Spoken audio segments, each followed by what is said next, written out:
So thank you so much for taking out your valuable time and making that effort to visit our campus, guide our students, and have a tour in our campus. So I would like to know your thoughts on our School of Design. How are we coming up, and your advice to us? First of all, thank you, Rupali, for inviting me over here. I think it was a worthwhile, travel, although it's a long travel, but I think it has ended so well. And having such a big audience for these lectures, which is not really common in many established universities who have been there long enough.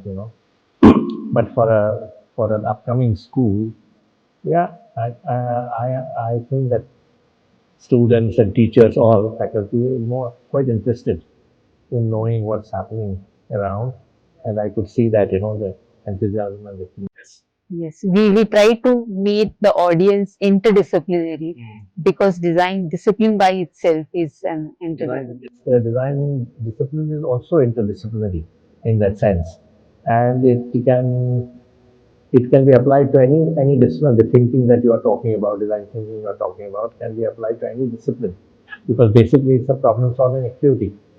And also when many people are defined as a goal-oriented activity.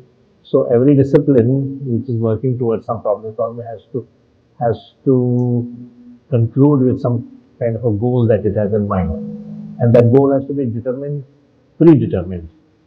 So any design activity comes with a predetermined goal, and most of the disciplines, whether you call pharmacy or pharmacology or medicine, or they know that what is the end where they have to reach, and they have to solve the problems accordingly.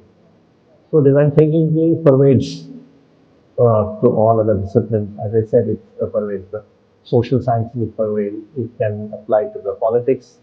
And I understand that you are doing a program for the municipal corporation of work.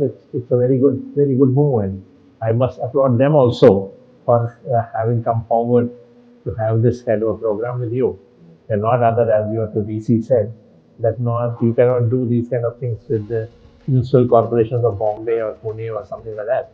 But with Solapur being as it is, I think it's a very positive move, and it's a I would say a progressive move. That means they can open up and do things in the right direction. Yes, yes. So I would also like to know your thoughts on the prototyping facility that we. Oh, yeah. I think they are quite excellent. Your prototype facilities are quite excellent, but in next time, I must see that what is coming out of it. Because your facilities are good, your machines are good.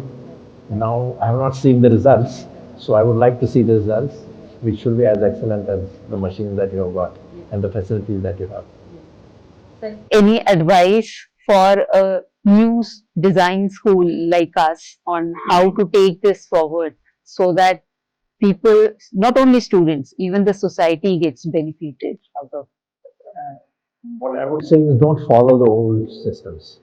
Create your new system, keeping in view what is required by the society, but what is required in the corporation, what is required in people living in this society, you know, and be open-minded about it rather than be a follower. Be an innovator rather than a follower, and set an example to the students also that you're not following the old curriculums of IDC or NID or anything else.